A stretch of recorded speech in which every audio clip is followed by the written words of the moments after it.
All right, welcome to another episode of Poncha Talk. My name is Ellie. I'm host of Poncha Talk, this little podcast about remote work, digital nomad lifestyle, also entrepreneurship, and just having a flexible way of life, let's say. Today, we finally have another guest in our episodes.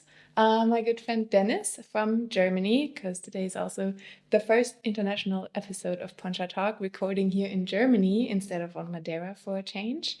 But I'm very excited to have you on the show and tell us about your experience as a freelance developer over the past years.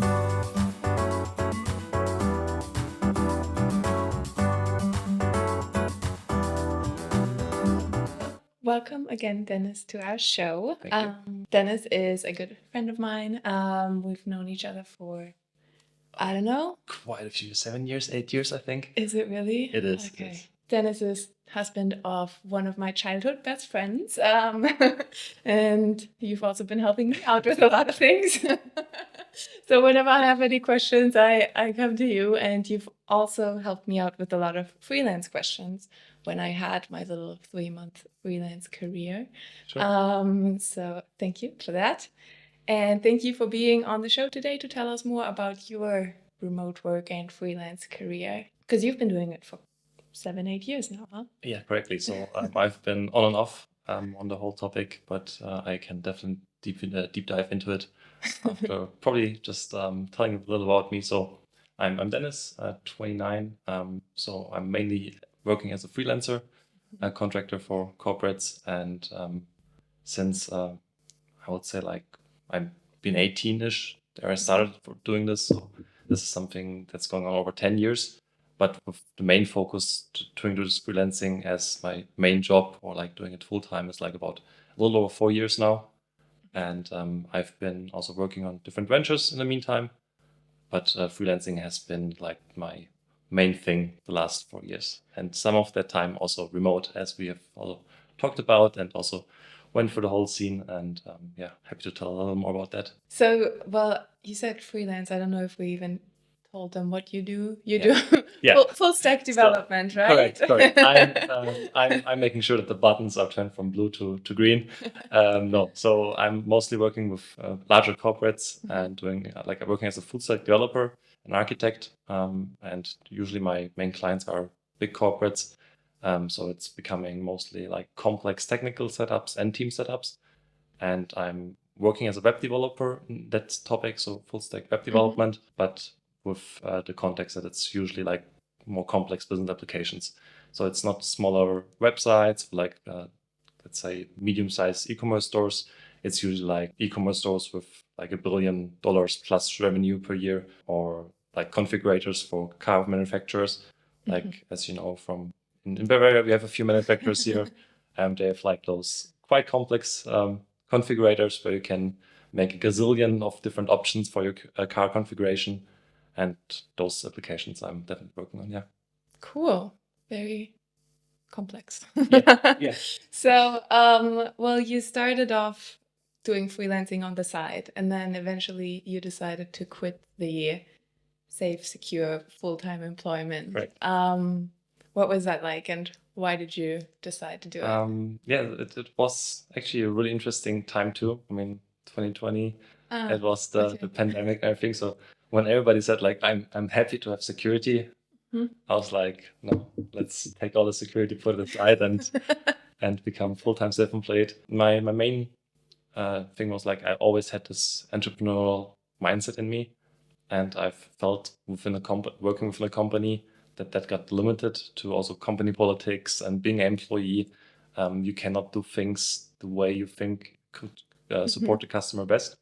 And since I've always worked as a freelancer and also knew all the tax topics, everything beside it, I said to myself like, okay, let's just try right away to do it full time. The switch was hard to do in the first moment because, as I said, like I put all the security aside. I had a good paying job before. I had the comfortable life. Everything was fine. But it was something that definitely was worth it from all perspectives that I'm looking at it now. It's kind of funny. You said everything was great, everything was comfortable, but you decided to change it because and take the risk. But has it helped since you did the freelancing before and you were already familiar with all of the topics that go into it is in Germany and all the legal stuff? Yes. Was it easy to juggle it, doing it all on your own then? I think it was harder before because before I was full-time employed and I was working as a freelancer like on smaller side gigs, and therefore like I had to go through all the tax stuff. I had to go through all the burdens for way less revenue. So I was making like only a little on the side and having still the same like amount of bureaucracy. And now it's just switched that I'm doing it full time. So the bureaucracy part didn't get more complex or bigger. It got just more to the part that it's the main focus now and not being a side thing. More income, more project. Also, yes, more income, more project, more pressure. Like it all correlates, right? But it's definitely a step for me that felt like the right one, and I'm still quite happy with it. Yes. Nice. Yeah, because I remember when I started my little freelance career back in, it was 2021, I think. You had just started a year before or so. And yeah, you were giving me advice on how to manage everything because there's a lot of things that you have to take into consideration when you're freelance and do like, I don't know, you have to build your profile, your brand to even get the projects, and you have the bookkeeping and all of that. There's a lot of legal stuff to consider in Germany. Any tips that you would want to share how you manage to handle it? Any specific tools you're using? Sure. So first, and that's the thing that I talk with most people about it, when they're like, how can I start? Do I have to take care of all those forms? Germany is actually quite forgiving if you're just starting first. So you can go ahead. You can just start first. You just have to make sure to know like the timelines when you should tell like the government or like the financial offices like, hey, okay, I started freelancing. I think it's easier to just start, just try to make the first contact with potential customers, get the first leads, negotiate the first offer, and then you can still think about all the bureaucracy topic. Because I think it's like the decision fatigue that hits you up front because there's so much bureaucracy if you're doing it at one point, that if you think about it up front, you will not think about your career as a freelancer, but you will think about your career as somebody just managing bureaucracy. And therefore, I'm like in the mindset, try things out, try it out with a little respect of the things that will follow with it, because the moment you start, you have to go through bureaucracy. But I would rather tell people to try to approach customers first, leads first, and then take care of the bureaucracy part the moment you have like a more clear path of how the switch would look like. Yeah, it's scary. That's actually a really, really good advice because, at the moment I'm also looking at next things to do, and I have some ideas of business I wanted to start it, and I started looking into certain things, and then I was stuck in like page-long articles that I had to read about certain paragraphs that I need to consider, and I was like, God, I don't want to do this. I'm 100% with you. Like, I think there's one important topic. Like, there's always the risk of causing damage, right? But I think the risk of causing damage you can kind of keep low, especially in our fields. If you're working in the digital scene, it's usually something that is not as bad as if you would work in a hospital, right? Like, because there you're really deciding about lives, and if you make a mistake, that's real damage that's happening right away in that moment. With freelancing, it can also happen that you're just screwing some customer's project up or something like that. But that's usually happening when you start freelancing and not while you're making the decision to start freelancing. So thus, I'm always thinking, try to focus on the things that are really mattering right now, and then take care of them when they're following. Because as long as you don't have any customers, as long as you don't have any contracts, you're making thoughts about bureaucracy while you don't have anything. So it's like you're just investing time into something that doesn't generate you revenue, that doesn't get you further in the process. And therefore, I'm trying to keep things in mind that are still gonna show up down the road, but not focus too much on them, because otherwise I would be just running from one question to another question, not actually shipping something or working on something. That's nice. So actually, I don't have to worry about anything. I'll just get going. Yeah, like I think like if you start with something and you have leads and you start making revenue of like you're getting close to make revenue, then you can work with also with people that are specialized in those fields, right? Like if you have a contract, like let's say you want to switch to becoming a freelancer, or you want to like start a startup, the moment you have the first people that want to sign up, pay you money, you have potential money that you can invest into like a tax lawyer or somebody else who's like specialized to help you down the path. Because I think it's way harder to close the deal than to find a tax lawyer. Because if you have the money, you can find a tax lawyer. That's not a problem. Yeah. Do you have a lot of the bureaucracy stuff outsourced, or do you do it all your own? So I'm doing like 90% on my own because I have a setup which is like running mostly automated. I had tax lawyers and also people that helped me regarding structuring things quite in the beginning to have everything structured out for the path that I'm looking for, like for me at least. And from that point on, it's mostly automated. There's a few things that I still have being checked, right? Like your tax income yearly, like that's also for me, it's automated because I have everything already like set up in a way that it is extracted from my bank accounts and my reports. So I only can go ahead and take this report and it's like, okay, like where is there potential to optimize further things? And therefore it's quite simple for me, for my stack at least. It would be different if I would have like lots of employees, right? Like if I would have a big corporate, lots of employees, if I would have lots of rooms or stuff like rent that I have to pay, especially for the company, that would be different. And then I definitely would look for people like that. But for me, for my current stack, it's like really, really on a low profile. So it's like smooth running at the moment. Exactly. You actually have time to focus on your projects. Exactly. And that's really important for me. Like I don't want to get into a path where I'm running after the political topics, right? Yeah. Because that's the things at my customers' projects that I see like there's lots of potential to optimize and increase, especially productivity of people by trying to cut those political stuff away. I mean, you have had this points too with your previous work, right? Those are things that I think that's just burned money, and therefore I'm trying to make myself as efficient as possible. That sounds great. I also know from your previous past and also the last episodes that I've listened to, that's something you also talked about a lot, like about efficiency, productivity. And I mean, you've also seen it from a corporate world, right? Like in different contexts, also like not only in IT, but also different contexts. And therefore, like that's for me a topic. Like it's funny to see that many people always get back to, okay, we're struggling with productivity, getting like teams productive, getting yourself productive and focused, and also with connecting it with the remote world. Yeah. And that would be interesting for me to see like your main takeaways, like from more like a business perspective, like where's like teams perspective, how do we make people more efficient working remote together? Like, do you have things where you say like, oh, you recommend everybody to once talk that through in the team, go through that in the team? Interesting topic at the moment, especially since everybody is talking about that we have to go back to the office in order to be more productive.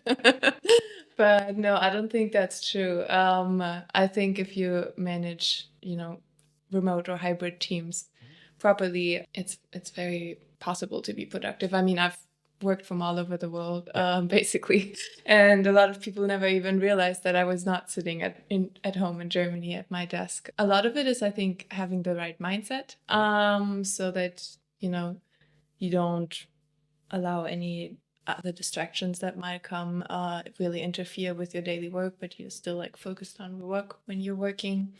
And then, of course, like using the communication channels that we have to still like not only work on your own project, but still connect with the team. And I think when I was managing teams, it's always good to have still a little bit of chit chat so that people have some like common grounds to connect on. Don't be too harsh on the meeting times. Allow like a couple minutes of chit chat in the beginning or the end, just to have like a normal team atmosphere and people build a connection even though they're not together. That's a really good point, because like that's I think the most switch that I felt, especially like when you're working with bigger corporates, right? And I also had like my past working in a bigger corporate, you had those social interactions that when you like work on a project, you just bump into the people, right? And you just talk with them. And even if it's like you literally bump into them and say like, oh, sorry, like didn't mean to sound that to you. And I think that that's a really good point that you made. It's really important to keep those social interactions in the team, so it doesn't like split apart on the social perspective. We're not robots. Yeah, 100%. So, but your project at the moment is remote, right? I mean, even Yes. though you're located in Germany and the client is in Munich, right? Yes, so it's a global client, but the contract is with the Munich base, and it's remote. The team is also remote, so actually it's a super interesting setup because like it's multicultural, it's spread across Europe, and it's super interesting to see how this affects people, this affects the team, this affects the product also, and also to find definitely there's a sweet spots where you say, okay, like what can we optimize as a remote team in that case to ship the product faster and better than like it was previously. So all of the let's bring everybody back to the office talk has not affected you yet, or has it been a topic? So that's one of the bureaucracy things in Germany too. Like since I'm a freelancer, I'm not going to the office anyway. That's one of the really important topics regarding tax law in Germany. I'm not too many times in the office, mostly for like bigger meetings in the way of like quarterly planning, so things like where it's just needed that people are just sitting together and putting their heads together. But usually I'm working remote, and the team is not affected from decisions like that because it's a team of mostly externals, so mostly freelancers, like a delivery team at the end of the day that's built up, and therefore they're not affected of it, will not be affected of it. And I think that's also a discussion that never came up in the team, but definitely something where you're asking yourself, would the situation have been handled differently if you would have been sitting together, right? And that's something I think like all the corporates kind of struggle with that are like bigger and have like people across like the globe, that it's really hard for them to get them together and make them sometimes work like they would sit next to each other, but at the same time have the benefits of them working like they're apart in different time zones. Yeah, and I think for that it really is, you have to have like a human connection so that you build some sort of trust and responsibility within the team. I think that's what it does, because if I just work with a bunch of strangers that I never really talk to, I don't really care if they're struggling with a client right now. But 100%. But your projects have been mostly in like the corporate big companies, right? Or have you worked for startups as well? I usually only work now for startups after recommendation. So I don't acquire startups as clients if I don't know people in the startups that I can trust already, because startups have proven for me in most cases to be too volatile for the process that I'm having. So if I have a client acquisition call, and if I'm going through my process, a startup would pass this process way too easy, and then still at the end be a problematic client for myself also, because my process is not optimized on them. My process is working best with big corporates, and therefore it is usually not my target audience. However, I also have startups where we have the same topic, like actually started in the beginning of this year. I got them through a friend, like a friend of mine who had contact with them and said like, hey, they're looking for somebody exactly like you that's focusing on those specific terms, like efficiency. And at the end, like efficiency is like making sure in the right amount of time you ship the right amount of value. And that's something that really worked out great. But I also have like lots of the typical, let's say, horror stories with startups where you said, okay, you agreed on committing to this thing, right? So at some point, and then they say like, well, actually we wanted to build a bicycle, but tomorrow we're building a plane. And the day after you're like, oh, actually we're not interested in transport anyway. This volatile setup is just simply not good for my business, because it just cuts again the efficiency, the productivity down, and therefore like I don't feel like that is target audience for me. Makes sense. Then to kind of minimize the risk of being a freelancer, I guess 100%. Better to have, or less stress, at least, if you have projects that you can rely on. I think different stress. I think that stress is, I have that stress in my hand. Like if I have a corporate, they usually commit to things, right? And then the stress is within the team. If it's just a startup that is, as mentioned, really volatile, right? Like not all startups are like this, but some are like that. Then it's not really in my hands if the management layer says like, okay, we're changing things really, really fast. That doesn't happen usually with corporates, right? Because they have their yearly budgets, and if the budget is set, that's usually a commitment to it. And therefore, it's like easier for me to also to estimate the projects with corporates than with startups, because they have like commitment that is already given. However, COVID was the best example, right? Like to my experience from the corporate world before, we worked, like I was employed 2019, and we worked with a really big corporate as a client, and they said like remote work, never ever. Everybody has to come to the office. That was their mindset. Pre-COVID. Yes. I left that company, but it was still funny to hear it from friends that said like, well, actually, like 2 weeks after the whole pandemic happened, they're like, we are remote first. We were always like thinking remote first. And it was interesting to see like how those uncertainties just switch parameters, right? And so therefore it's also given in my context, but I'm just trying to minimize it. Remote first. We love that. I'm actually, I really like remote first. The option to travel, we talked about it a little before. Yes. However, for myself, I feel like I'm most efficient if I'm remote, but I have a given structure like I have here. Yeah. That traveling part did not affect me as well. So it didn't work out for me, at least to be as efficient as I would be here. And therefore, like it was a part that, like at least in my journey, I decided like, okay, for my goal to reach more efficiency, I cannot do this while traveling, because it just doesn't work together for me, at least the way I structure work and the way I work. That didn't just turn out well. I don't think you can be on the podcast. I'm kidding. No.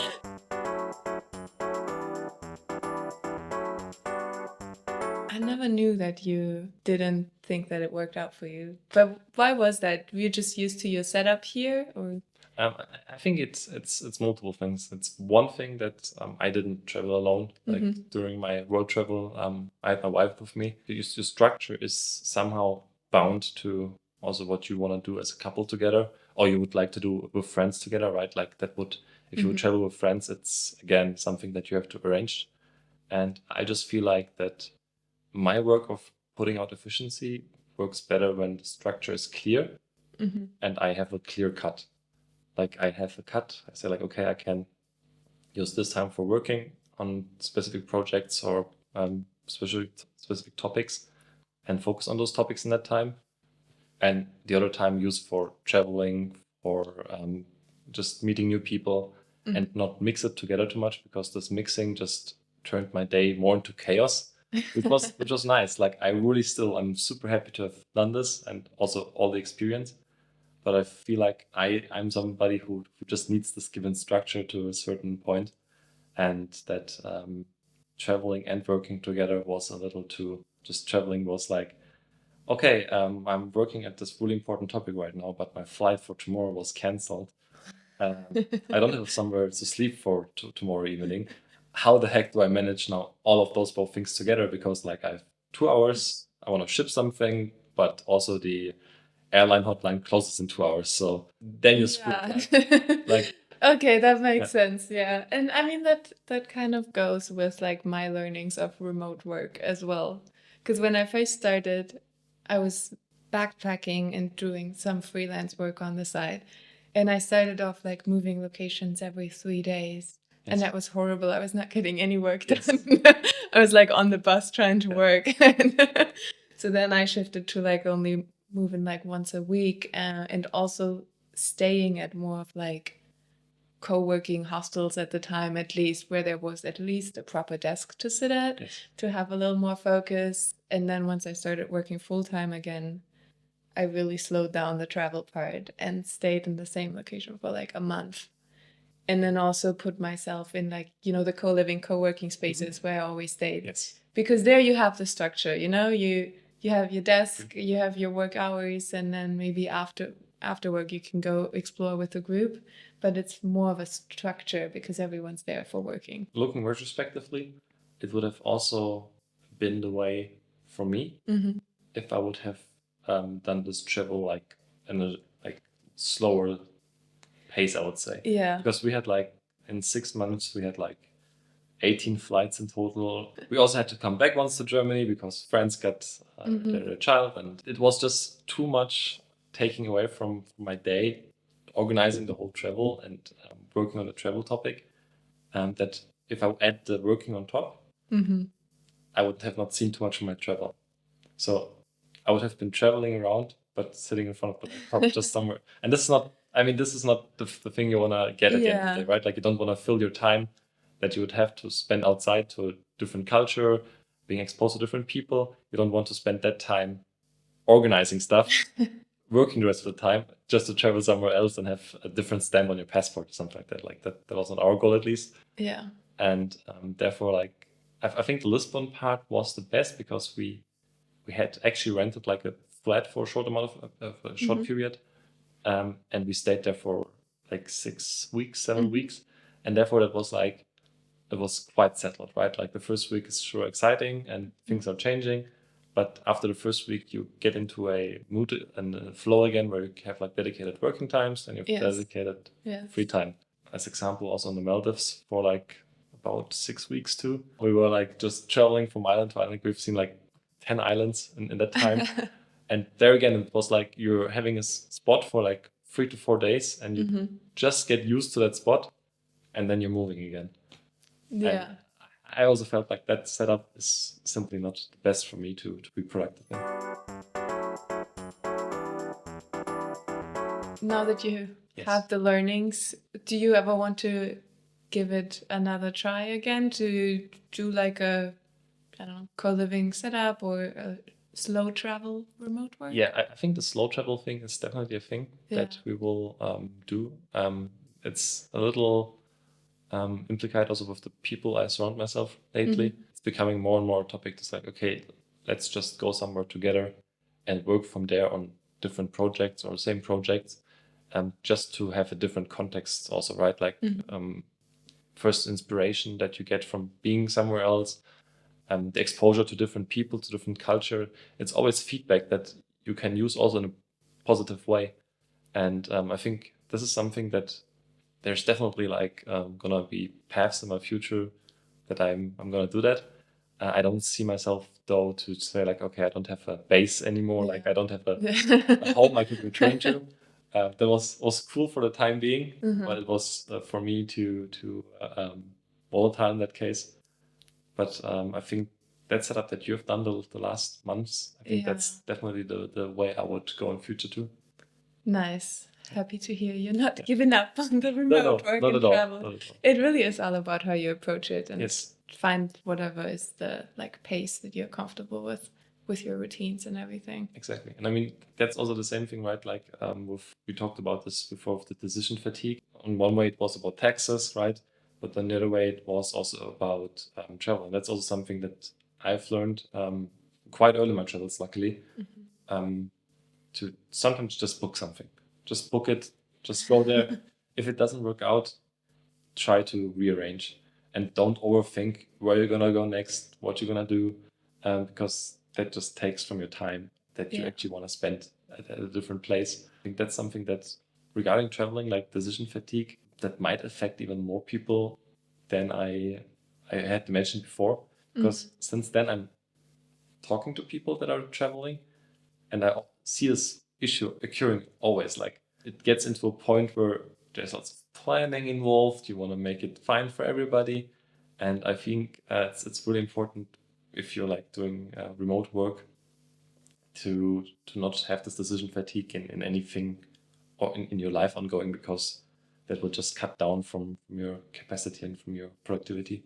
Because I think a lot of people underestimate how much planning you have to put into the travel. So I think, I mean, same with me. I started way too ambitious with like all the travel plans that I had, and I learned over time. And then actually, I think this year I kind of reached my decision fatigue because I was like, okay, I'll just go back to the same place, to Madeira, where I already was. Yes. Over and over again, because I like it. I'm comfortable there. I know what's happening. I know my way around. So yeah, I'm kind of at that point now where I'm not going through the bucket list anymore, but I'm just doing remote work like from a place where I'm comfortable.